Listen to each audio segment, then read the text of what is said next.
ध्यान में रखते हुए भी कई बड़े वादे किए गए हैं। बढ़ते मध्य प्रदेश की तरफ, मध्य प्रदेश विधानसभा चुनाव के लिए कल मतदान होगा। चुनाव आयोग ने मतदान के लिए पूरी तैयारियां कर ली हैं। निर्वाचन आयोग मतदान केंद्रों पर कर्मियों को रवाना कर रहा है ताकि वे कल मतदान के दिन सभी व्यवस्थाओं का समुचित प्रबंधन कर सके। मध्य प्रदेश में चुनाव आयोग ने उम्मीदवारों पर नजर रखने के लिए व्यापक इंतजाम किए हैं। प्रदेश में 846 फ्लाइंग स्क्वाड, 996 सर्विलांस टीम और 109 क्विक रिस्पांस टीम कार्य कर रही हैं। प्रदेश में कुल 376 अंतर्राज्यीय नाकों और 712 आंतरिक नाकों के जरिए निगरानी की जा रही है। मध्य प्रदेश में सभी 230 सीटों पर कल सुबह 7 बजे से शाम 6 बजे तक वोट डाले जाएंगे। नक्सल ग्रस्त कुछ विधानसभा क्षेत्रों में मतदान 3 बजे तक होगा। और इंदौर से हमारे साथ जुड़ गए हमारे साथी संवाददाता चंद्रशेखर। सबसे पहले तो कल होने वाले मतदान की तैयारियों पर ही हम चाहेंगे कि एक विस्तार से आप बताएं कि किस तरह की तैयारियां हैं, क्या विशेष इंतजाम किए गए हैं, क्योंकि हम देखते हैं चुनाव आयोग हर राज्य में चुनाव के समय कुछ नए प्रयोग जरूर करता है। तो 24 से पहले क्या कुछ नए प्रयोग मध्य प्रदेश के चुनाव में भी कल वोटिंग का दिन है उसके लिए किए गए हैं क्या? बिल्कुल, आपने सही कहा ऋतु। और काफ़ी अलग इंतज़ाम देखने को मिल रहे हैं जो कि अभी तक देखने को शायद हमें नहीं मिले थे। इसमें पिंक बूथ तो हमेशा रहा करते थे और पीडब्ल्यूडी बूथ तो होते ही थे, लेकिन साथ ही साथ युवाओं को रिझाने के लिए स्पेशल बूथ यहाँ पर बनाए गए हैं।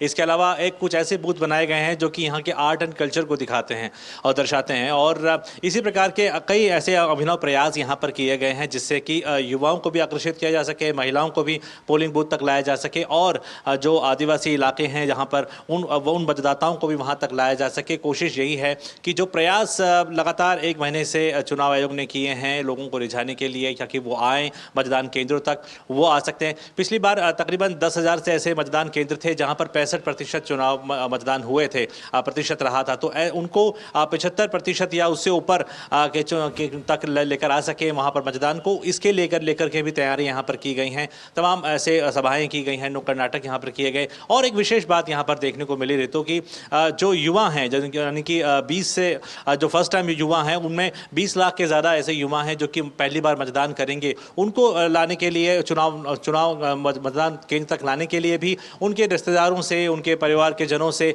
बातचीत की जा रही है ताकि वो युवा यहाँ तक पहुँचें। इसके अलावा 8 लाख से ज़्यादा मजदूर जो हैं जो कि बुंदेलखंड के आसपास के इलाकों तक से बाहर के राज्यों में जाते हैं, उनको भी लाने की कोशिश यहाँ पर की गई है जो कि दिवाली के मौके पर यहाँ पर पहुँचे हों। और जो मध्य प्रदेश से सटे हुए जितने भी राज्य हैं यहाँ पर भी मुख्य निर्वाचन आयोग हैं या फिर यहाँ के जो जिला निर्वाचन आयुक्त हैं उन्होंने भी अपने अपने पत्र लिखे हैं इन राज्यों के पास कि वो अपने जो मजदूर यहाँ पर वोट डालने के लिए आ रहे हैं उनको वेतन उस समय अगर नहीं काटा जाए ताकि वो यहाँ पर आकर के वोटिंग कर सके। तो इतने विस्तृत तरीके से, इतनी गहराई में जाकर के प्लानिंग यहाँ पर की गई है ताकि वोटिंग के दिन जो मतदान केंद्र है वो खाली ना रहे बल्कि भरे रहें मतदाताओं से। और जो वोटिंग प्रतिशत है वो 75% जो पिछली बार रहा था इससे भी बढ़कर वोटिंग यहाँ पर की जा सके। तो सहूलियतों की बात की जाए या फिर उन तक पहुँचने की बात की जाए, वो तमाम सुविधाएं यहाँ पर दी गई हैं। और यहाँ पर सुबह 4 बजे से ही जो है मतदान पेटियाँ जो हैं वो पोलिंग पार्टीज़ को दी जा रही थी और तकरीबन 64,000 से भी ज़्यादा जो पोलिंग बूथ है वहाँ पर वोट डाले जाएंगे। तो इनको ये तमाम जो तैयारियाँ हैं इसको न केवल हाईटेक किया गया है बल्कि ज़मीनी स्तर पर भी कोशिश की गई है कि जो मतदान है वो सुनिश्चित किया जा सके। जी चंद्रशेखर, तमाम चुनाव को कवर कर चुके हैं आप। मध्य प्रदेश का चुनाव इस बार खास कहा जा रहा है, जहां एक तरफ कांग्रेस के सामने अपने वर्चस्व को बचाने की चुनौती है तो भारतीय जनता पार्टी को सत्ता में वापसी की भी एक चुनौती है। किस तरह से इस चुनाव में कुछ नए मुद्दे रहे? जब हम यंग वोटर्स और फर्स्ट टाइम वोटर्स की बात करते हैं तो चुनाव प्रक्रिया के दौरान चुनावी मुद्दों के जरिए उनको आकर्षित करने के लिए राजनीतिक पार्टियों ने वो कौन से, एक तरह से कह सकते हैं, वो विकल्प भी अपनाए और वो तरीके अपनाए जिससे कि युवा आकर्षित हो? देखिए जो चुनाव हैं वो अब एक हाईटेक चुनाव की तरफ बढ़ते हैं, डिजिटल चुनाव हो ज़्यादा हो गए हैं। व्हाट्सएप ग्रुप के ज़रिए या फिर फेसबुक के ज़रिए या फिर ट्विटर के ज़रिए, इंस्टाग्राम के ज़रिए, ये तमाम ऐसे तरीके हैं जो सोशल मीडिया के ज़रिए युवाओं तक पहुंचने की बात की जाती है। जैसे कि मैंने कहा कि मध्य प्रदेश में ही देखूं तो 1,41 लाख से भी ऊपर युवा मतदाता हैं, जो कि ये 20 से 29 साल के बीच में आते हैं, और ये युवा सबसे ज़्यादा सोशल मीडिया का यूज़ करता है। तो जो भी चुनाव जो भी पार्टियां हैं, चाहे बीजेपी हो, कांग्रेस हो, और कुछ ऐसे आंचलिक इलाके हैं जहां पर कि समाजवादी और बहुजन समाज पार्टी भी अपना दम जो है वो ठोक रही है यहाँ पर, तो उन्होंने भी ये कोशिश की है कि डिजिटल तरीके से चुनाव को लड़ा जा सके। इसके साथ साथ जो युवाओं के मुद्दे हैं, रोजगार को लेकर, शिक्षा को लेकर के, उन मुद्दों को भी उठाने का पुरजोर प्रयास किया जा सके। अपने घोषणा पत्रों में या संकल्प पत्रों में भी बीजेपी, कांग्रेस और तमाम पार्टियों ने उनको रखा है। लेकिन ये चुनाव इसलिए भी खास इसीलिए होता जा रहा है क्योंकि अब ये चुनाव हाईटेक और डिजिटलीकरण की तरफ बढ़ रहा है। तमाम युवाओं से हमारी ये बातें हुई, उन्होंने कहा हमारे पास समय इतना नहीं होता है कि हम रैलियों में जा सकें या जनसभाओं में जा सकें, लेकिन अगर मोबाइल पे ये चीज़ें आती हैं तो निश्चित तौर पर हम इसको रिएक्ट भी करते हैं और उस पर रिस्पॉन्स भी देने की कोशिश करते हैं। और जितने भी जो पार्टीज़ हैं उनके जो सोशल मीडिया जो हैंडल्स हैं उन पर हम जाने की कोशिश करते हैं और देखने की कोशिश करते हैं कि वो क्या वादे और क्या दावे उन तक लाने की कोशिश कर रहे हैं और वो कहाँ तक इसको निभाएंगे। शिक्षा, स्वास्थ्य निश्चित तौर पर एक बड़ा मुद्दा रहता है, यूनिवर्सिटीज़ का मुद्दा रहता है, या फिर जो बाहर से राज्यों में जाते हैं शिक्षा ग्रहण करने के लिए, वो सोचते हैं कि वो प्रवास ना करें बल्कि उनको आसपास के इलाकों में ही वो शिक्षा केंद्र वहाँ पर खुले, जिससे कि वो अपने जीवन को आगे बढ़ा सकें। और दूसरी तरफ कांग्रेस की अगर हम बात करें तो वो लगातार एंटी इनकम्बेंसी को लेकर के बात कर रही है, और बीजेपी की डबल इंजन सरकार को लेकर के जो फायदे हैं तमाम वो उनको गिना रही है। लाडली योजना यहाँ की एक बहुत ही फेमस योजना के तौर पर निकली है, जिसमें बीजेपी को ये उम्मीद है कि जितनी महिलाओं को उसका फायदा हुआ है उसको वो बुलाने की कोशिश कर रही है। तो दोनों ही पार्टियों के बीच में रशाकसी है। और मैं ये बताऊं ऋतु की पिछली बार जो 70 ऐसी सीटें थी जहां पर 5% का ये जीतने का जो मार्जिन था वो रहा था, और जिसमें से 35 के करीब बीजेपी और 31 के करीब कांग्रेस उसमें सफल हुई थी। तो बहुत ये मार्जिन ऑफ एरर बहुत कम है दोनों पार्टियों के लिए कि वो ये किस प्रकार से जनता तक पहुंचती है। हालांकि अब प्रचार जो है वो थम चुका है और व्यक्तिगत प्रचार ही रह गया है। अब ये देखना है कि चुनाव आयोग की तैयारियां जिस प्रकार से की गई थी वो कल कितना जमीनी स्तर पर पहुंचती है, और दोनों पार्टियां या फिर तमाम जितनी पार्टियां इस मैदान में थी, रशाकसी कर रही थी, वो मतदान केंद्र तक अपने वोटर्स को ला पाती है कि नहीं ला पाती है, और नतीजा क्या होता है ये 3 दिसंबर को ही पता चलता है। जी हाँ, बिल्कुल। बहुत बहुत धन्यवाद चंद्रशेखर, विस्तार से विश्लेषण करने का, खासकर युवा वोटर्स को लेकर किस तरह से उनका रुझान है, क्या वो अपने लिए सोचते हैं इस पूरे चुनाव प्रचार में, और चुनाव आयोग तमाम प्रयास कर रहा है उनको बूथ तक लेके आने के लिए, और कई प्रयासों की आपने जानकारी भी दी। बहुत बहुत धन्यवाद चंद्रशेखर। और वक्त एक छोटे से ब्रेक का है। ब्रेक के बाद हम बात करेंगे छत्तीसगढ़ की। छत्तीसगढ़ में भी 70 सीटों पर कल होना है मतदान।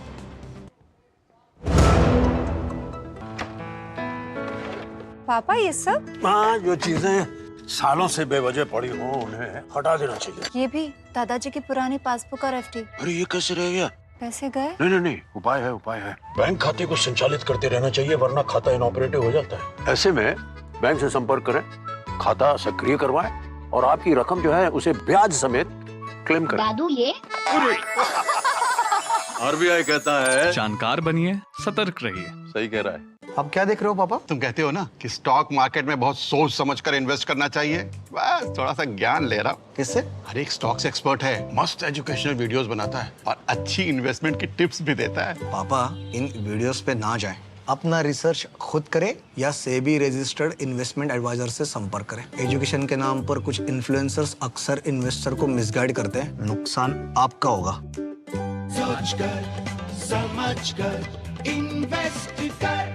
दादी, आज भी आपकी चाय की दुकान बंद थी? 1 महीने से बीमार हूँ, काम बंद और इलाज का खर्चा अलग। आयुष्मान कार्ड नहीं बनवाया?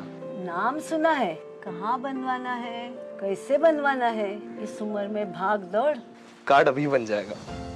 आयुष्मान ऐप पर जाकर अपना या परिवार के सदस्य का नाम लाभार्थी सूची में ढूंढें, आधार, ओटीपी या फेस ऑथ द्वारा ऑथेंटिकेट करें, डिटेल्स भरें। अब मोबाइल से फोटो खींचकर अपलोड करें।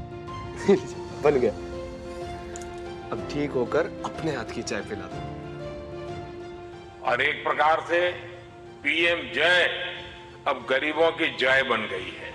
5 लाख तक के मुफ्त उपचार की गारंटी, स्वास्थ्य का वरदान आयुष्मान। और बात हो रही थी चुनावी राज्यों की, अब बात करेंगे छत्तीसगढ़ की। छत्तीसगढ़ में विधानसभा चुनाव के दूसरे चरण के लिए कल मतदान होगा। दूसरे चरण की 70 सीटों पर वोट डाले जाएंगे। इस चरण में कुल 958 उम्मीदवार चुनावी मैदान में हैं। 1,63,14,489 मतदाता अपने मताधिकार का उपयोग करेंगे। चुनाव प्रचार के अंतिम दिन कल सभी दलों के नेताओं ने धुआंधार प्रचार किया। और रायपुर से हमारे साथ धीरज जुड़ गए हैं। धीरज, क्या तैयारियां हैं? दूसरे चरण का मतदान है छत्तीसगढ़ में, किस तरह की तैयारियां हैं? क्या एहतियात बरते जा रहे हैं? साथ ही साथ क्या कुछ चुनाव आयोग ने नए प्रयास, नए प्रयोग किए हैं इस राज्य में?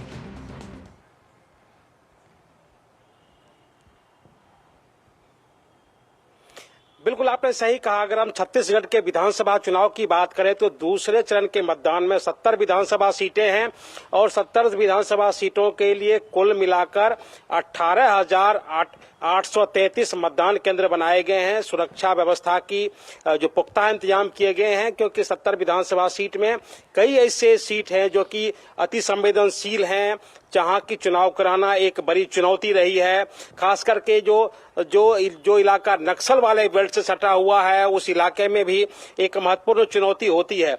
अगर हम पहले चरण की बात कर लें तो पहले चरण में भी ऐसा हुआ था कि जो नक्सल प्रभावित जो क्षेत्र था, उस क्षेत्र तक जो मतदाता कर्मी थे उनको हेलीकॉप्टर से पहुंचाया गया। और सबसे बड़ी बात, 126 ऐसे मतदान केंद्र पे मतदान किया गया जहां की आजादी के बाद कभी मतदान नहीं हुआ था। तो ये चुनाव आयोग के लिए एक बहुत बड़ी चुनौती थी और जिसे संपन्न कराया गया। और शाम में देखा गया कि जिन उंगलियों में लोकतंत्र की स्याही चढ़ी थी, कभी उन उंगलियों से बंदूकें चला करती थी। तो पहले चरण में जिस तरीके से छत्तीसगढ़ में लोकतंत्र की जीत हुई, भय और आतंक को छोड़कर मतदाता मतदान करने के लिए निकले, ये एक ऐतिहासिक जीत रही, खास करके चुनाव आयोग की तैयारियों की।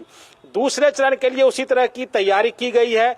7,000 बूथ लगभग ऐसे बूथ बनाए गए हैं जिसको कि संगवारी बूथ कहा जाता है, जिसको चलाने का पूरा संचालन महिलाओं के जिम्मे होगा।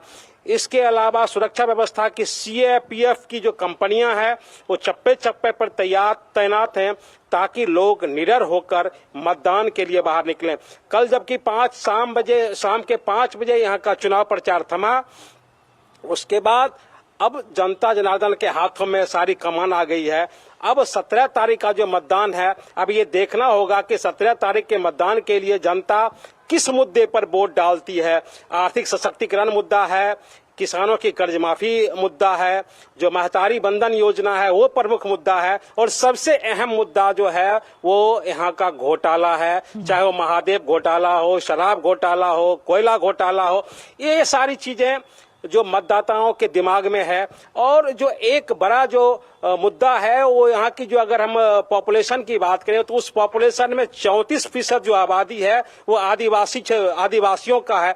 तो आदिवासियों के लिए जो दोनों पार्टियों ने जो घोषणा की है कि तेंदुपत्ता संग्राहकों को हम 5500 रुपया देंगे, कांग्रेस ने कहा हम 6000 रुपया देंगे, दोनों पार्टियों ने उनके लिए बोनस की व्यवस्था की है। और जो एक अहम मुद्दा है ऋतु जी, वो बताना जरूरी है कि साल 2018 के चुनाव में भूपेश सरकार ने घोषणा शराबबंदी की थी। तो महिलाओं के ऊपर उस शराबबंदी नहीं होने का क्या असर होगा, ये भी देखने लायक बात होगी। क्योंकि जबकि मैं कई क्षेत्रों में घुमा तो महिलाओं ने ये जरूर पूछा कि आपने बात कही थी शराबबंदी की, तो उस शराबबंदी का क्या हुआ। और यहाँ की जो 18 लाख आबादी है, 18 लाख जो परिवार हैं, 18 लाख परिवार को प्रधानमंत्री आवास योजना से मकान मिलने थे, लेकिन राज्य सरकार ने अपना हिस्सा नहीं दिया, जिसकी वजह से जो यहाँ के जो 18 लाख गरीब लोग जिनका अपना छत नहीं है वो आशियाना से मुक्त रह गए। तो ये सभी तमाम जो है यहाँ के चुनावी मुद्दे हैं। धान खरीदी एक बड़ा मसला है जिसमें कि भारतीय जनता पार्टी बार बार कहती रही है कि कांग्रेस भले ही धान खरीदी की बात करती है, लेकिन बीते 9 सालों में केंद्र की सरकार ने धान खरीदी के लिए लगभग 1 लाख करोड़ रुपए दिए हैं। तो ये सब तमाम जो मुद्दे हैं, हाँ एक बहुत बड़ी अच्छी मुद्दा है जो कि लास्ट मोमेंट में भाजपा ने और कांग्रेस दोनों पार्टियों ने जोड़ा है, वो है महतारी बंधन योजना, जिसे बीजेपी ने घोषित किया है। और उन्होंने कहा है कि हर विवाहित महिला को 1,000 रुपये प्रति मंथ, मतलब साल का 12,000 रुपया दिया जाएगा। कांग्रेस ने भी गृह लक्ष्मी योजना के नाम से एक योजना शुरू की है महिलाओं के लिए। तो दोनों जो चुनावी दल हैं, जनताओं को लुभाने के लिए, जनताओं तक पहुंचने के लिए अपने संकल्प पत्र के जरिए, घोषणा पत्र के जरिए भरपूर कोशिश की है। हालांकि इन दोनों घोषणाओं में एक फर्क है, वो फर्क है कि बीजेपी ने उस घोषणा पत्र को संकल्प पत्र कहा है और बीजेपी जोर देकर कही है कि हमारा जो संकल्प पत्र है वो मोदी की गारंटी है। और बीजेपी इस तरीके से जनता के बीच जाने की कोशिश की है कि मोदी जी जो कहते हैं वो कर दिखाते हैं, इसलिए आप मोदी की गारंटी के साथ चलिए। बीजेपी कांग्रेस ने अपना घोषणा पत्र जारी किया है। दोनों पार्टियों ने जनता के बीच जाने में, जनता को लुभाने में भरपूर कोशिश की है। अब कल दूसरे चरण का मतदान है, अब देखना होगा प्रत्याशी किसे अपना नेता मानते हैं। बिल्कुल धीरज, बहुत बहुत धन्यवाद, क्योंकि बहुत विस्तार से आपने तमाम उन मसलों को ले लिया और जिन मुद्दों पर भारतीय जनता पार्टी और कांग्रेस दोनों ही जनता को रिझाने की कोशिश कर रहे हैं। लेकिन बड़ी बात यह है, महिलाओं के नेतृत्व में विकास का जो एक नारा भारतीय जनता पार्टी का है, उस तरफ किस तरह से दोनों ही राजनीतिक पार्टियां अपने अपने घोषणा पत्रों में महिलाओं को केंद्र में रख के कई योजनाएं क्योंकि घोषणा कर रही हैं। लेकिन दूसरी तरफ चुनाव आयोग ने भी छत्तीसगढ़ में कल दूसरे चरण के चुनाव के लिए 7,000 बूथ ऐसे तय किए हैं जो महिला संचालित करेंगी। बहुत बहुत धन्यवाद धीरज, विस्तार से छत्तीसगढ़ के दूसरे चरण के चुनाव का विश्लेषण के लिए। और राजस्थान के रण में बीजेपी ने हुंकार भरी है, वहीं महिलाओं की सुरक्षा और किसानों के हितों पर केंद्र